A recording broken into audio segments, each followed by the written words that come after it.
Sabhal Mòr Ostaig cíalach gása. Och, wel a tor. Che ha Sabhal Mòr Ostaig cíal gása. Mesneach. Bhiastis, gan y ffarystis, gan y sgíris, gan y geelda. Táiseach ag úr. Áte sáirite far a bhfuil mise iad a bhí gobbe, is an cór is dá ichid blion.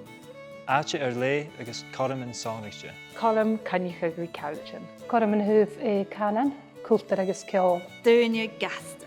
Árin frísio far an feir neach sy'n bí fáiltis fuaran. Tjúlach. Brosnachu. Áte anbarach cútramach san na Gaeilge.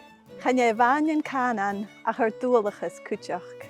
Mócht go bhfuil dul háast go masar a bhachal. Channe áte ile colach ríis.